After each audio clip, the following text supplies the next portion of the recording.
Section 42 of the Companies Act 2013, a company may issue shares on private placement basis also.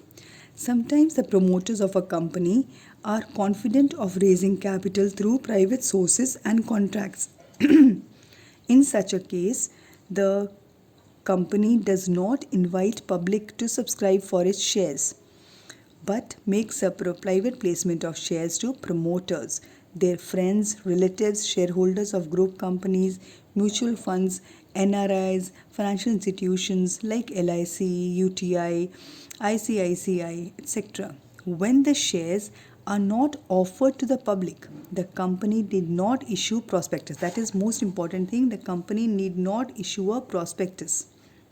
Instead of issuing a prospectus, the promoters are required to prepare a draft prospectus known as statement in lieu of prospectus, and it must file it with the registrar at least 3 days before the first allotment, either of shares or debentures. So it must go at least 3 days before. Statement in lieu of prospectus is prepared, but this statement should be served to the registrar at least 3 days prior to the actual allotment of shares. In case of private placement of shares, the allottees will not sell another condition. They will not sell their shares for a minimum period of 3 years from the date of allotment. This period is known as the lock-in period. It is not possible, girls, that you sell your shares to a group of companies, UTI ko de diya, and UTI sells it to public. That is not done. It has to, in case the company is selling you shares privately, you have to retain the shares, keep them with you for at least 3 years. That 3 years period is called the lock-in period. Another very important and a new term is sweat equity shares.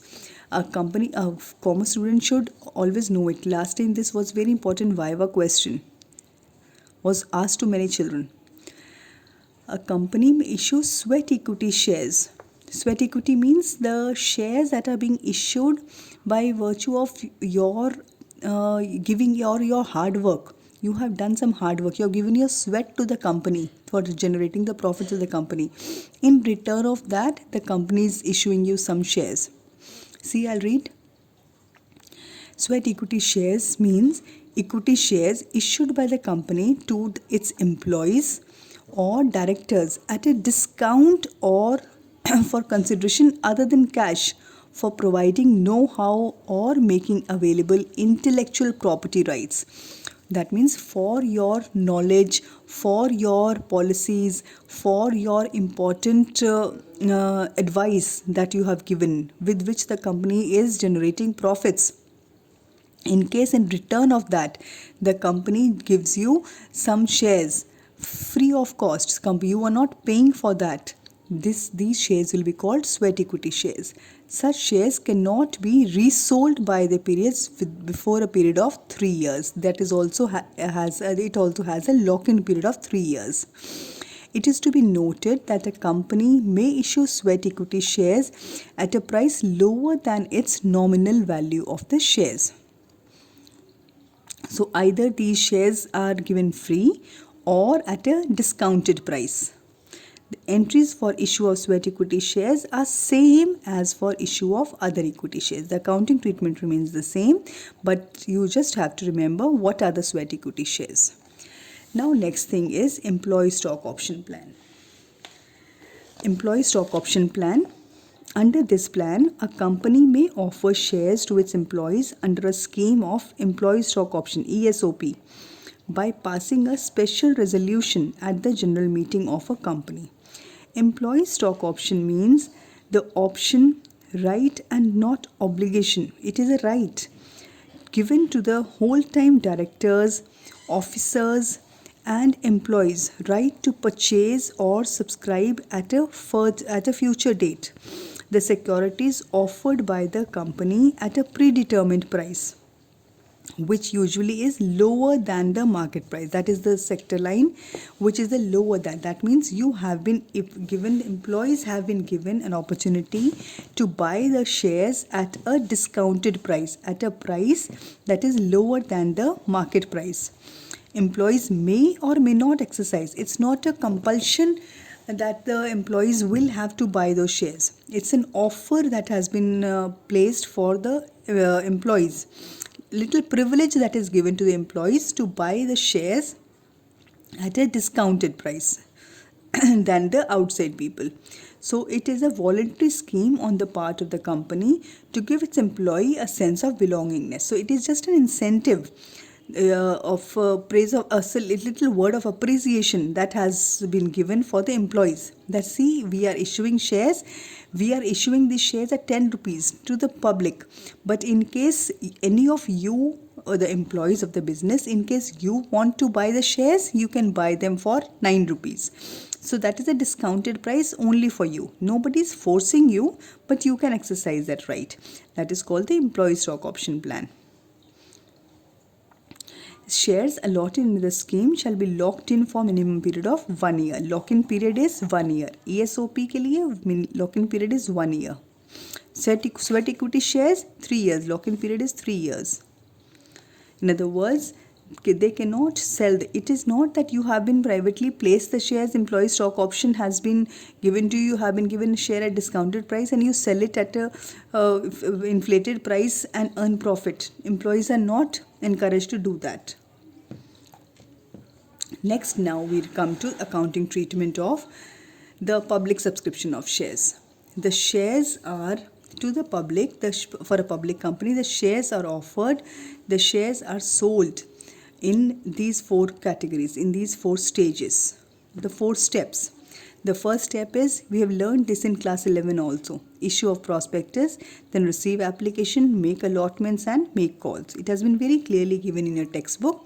We'll start with the accounting treatment. But before we start with the accounting treatment, let us know one important term here.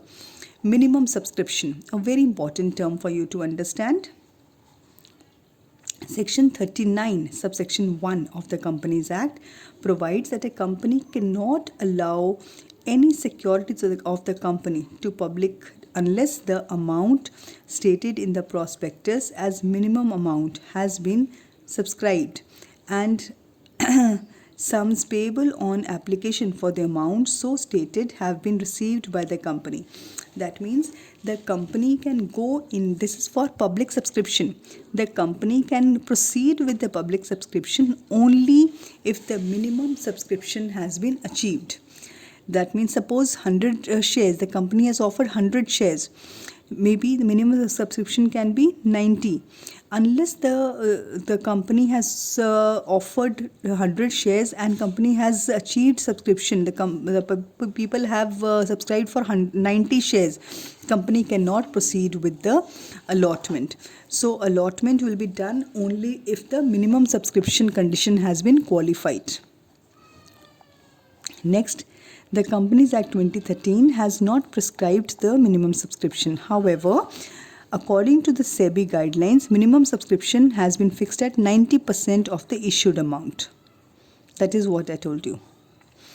Then, under here, if there is a delay in the period of such amount by more than 15 days, the company shall be liable to pay it with the interest at the rate of 15% per annum for the delayed period. So the condition of minimum subscription, that means the company has given you a subscription for a discount for 10%. But they say, as from the Companies Act, minimum amount of minimum subscription has to be collected within 30 days from the date of issue of prospectus. If the company fails to receive minimum subscription, that means at least 90%, or as stated in the prospectus, the company fails to collect the minimum subscription also. So the company cannot proceed with the allotment. Within 15 days, it has to cancel that subscription and offer for new subscription to the public. Then the next stage is, this was the stage of allotment. Then the next stage is to make calls. The amount paid on application and allotment are not calls. The subsequent installment as and when demanded are calls.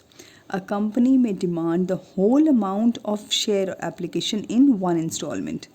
If the whole of the amount of share is not paid on application and allotment, the unpaid amount may be called by directors in one or more installment. That means company is not bound to collect the entire amount on application and allotment.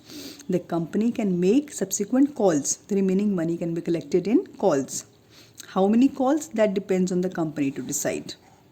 But each installment is named as first call, second call.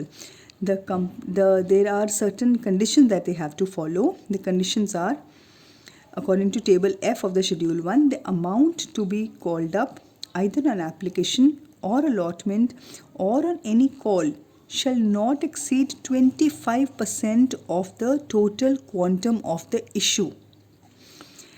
All amount on the share should be fully called up within a period of 12 months from date of allotment. There must be an interval of at least 1 month between making of 2 calls. That is very important. Between making 2 calls, at least 30 days time interval should be given. At least 14 days notice must be given to the shareholders to pay the amount of call. And call must be made on a uniform basis on all the shares within the same class of shares.